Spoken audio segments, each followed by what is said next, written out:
eh, hikmah puasa itu berkaitan erat dengan tujuan puasa itu sendiri.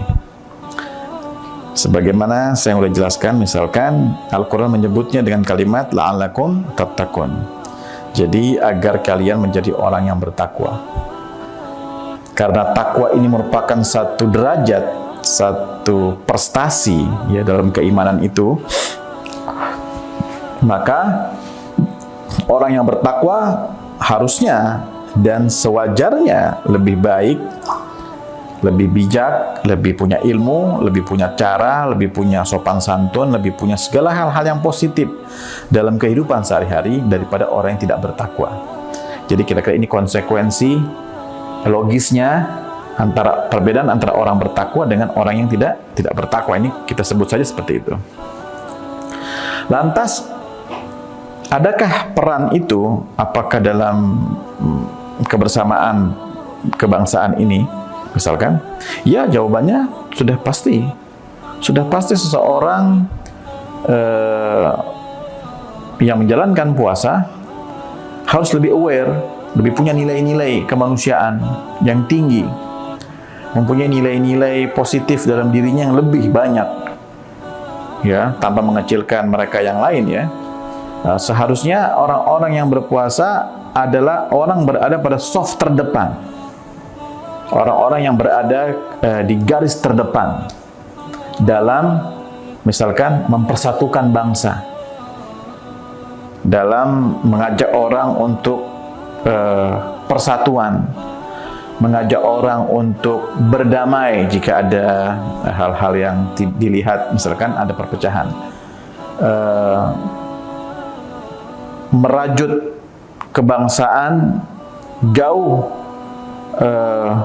lebih kuat seharusnya bagi orang-orang berpuasa ketimbang mereka yang tidak berpuasa. Karena puasa itu memang sendirinya adalah ingin menjadikan orang yang bertakwa.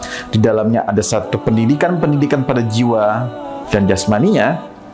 Sudah barang tentu puasa harus berada, harus merupakan sebuah amal yang menggiring penganutnya atau pelakunya menjadi lebih baik.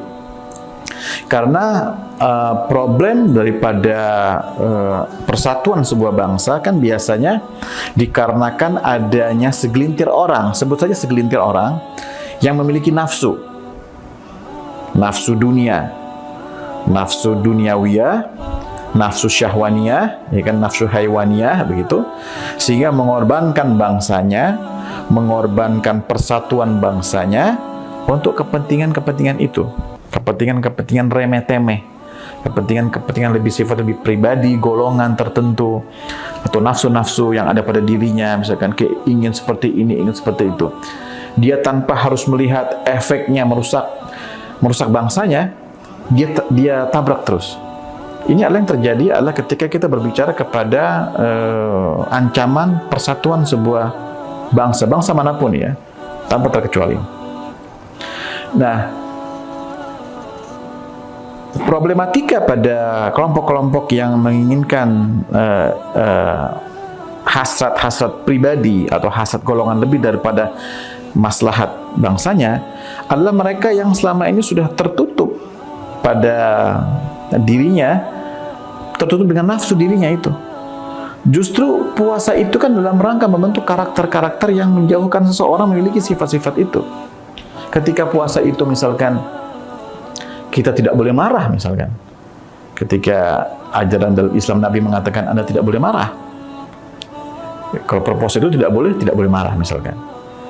Bukankah kalau seseorang tidak marah, minimal dia bisa meredakan api yang sedang menyala? Ada, bayangkan ada api sedang menyala, kita menghadapi api itu dengan amarah, ya kan? Dengan pihak sebelah sana yang menghadapi api itu tidak dengan amarah. Bagi mereka yang menghadapi api dengan amarah, api itu akan semakin besar, akan semakin menyala, dan ini membahayakan. Sementara bagi mereka yang tidak marah, dia diam, otomatis membuat api ini pun juga tidak semakin besar. Akhirnya api itu tidak menemukan angin, tidak menemukan momentum, dia akan mati dengan sendirinya dengan menahan marah. ini menunjukkan bahwa banyak dari masalah kebangsaan, masalah persatuan itu biasanya berawal atau berasal dari masalah-masalah pribadi sebenarnya, masalah pribadi pada karakter seseorang. Karena untuk merusak satu bangunan kan tidak perlu seluruh penghuni rumah merusak rumah itu. Kalau penghuni rumah itu ada 10 orang misalkan, satu orang saja yang merusak rumah itu akan hancur. Tidak perlu 10-10-nya andil untuk merobohkan sebuah rumah. Begitu juga dalam persatuan sebuah kebangsaan. Dia tidak perlu seluruh elemen bangsa ini merusak nih bangsa, tidak. Ada 1, 2 orang, 3 orang, segelintir orang saja, bangsa ini bisa hancur. Nah, segelintir orang inilah yang saya sebut memiliki masalah-masalah karakter pada karakternya sendiri, di mana yang ada pada dirinya adalah bawaan-bawaan yang negatif untuk kepentingan-kepentingan dirinya atau kepentingan untuk dunianya. Dan puasa itulah yang seharusnya membentuk karakter itu, orang itu menjadi baik. Kalau orang sudah menghilangkan, mematikan sisi-sisi negatif dalam dirinya dengan berpuasa, tentu puasa yang benar di sini ya, puasa yang benar, bukan sekedar menahan nafsu, menahan lapar dan haus saja, tapi dalam banyak hal tentunya, maka dia akan menjadi manusia-manusia, pribadi-pribadi yang punya mutu, dan efeknya adalah, diantaranya adalah dia bagian menjaga satu persatuan, menjaga satu bangunan yang dibangun dah lama, yaitu bangunan bangsa atau persatuan bangsa itu sendiri.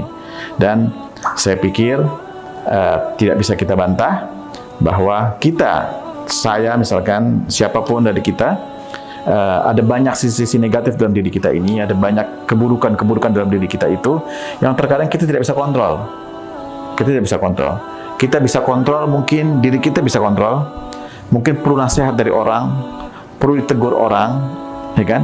Itu adalah cara-cara untuk mengkontrol keburukan-keburukan yang ada pada diri kita. Nah, karena dia suka datang kepada diri kita ini terus-menerus tanpa kita bisa membedakan mana yang baik dan mana yang buruk, maka saya pikir madrasah puasa ini, seperti yang saya katakan sebelumnya, seharusnya membentuk karakter yang lebih baik, di mana kita menjadi insan-insan yang lebih jujur, misalkan insan-insan yang lebih tegas, yang menolong yang lemah, sisi kemanusiaannya juga lebih kuat. Semakin hari semakin baik, semakin tahun semakin baik, dan seterusnya. Dan semua itu akan membuat kita menjadi manusia-manusia yang punya andil besar dalam menjaga persatuan, kebersamaan dalam bentuk apapun, baik itu dalam berbangsa, dalam keluarga, dalam komunitas manapun.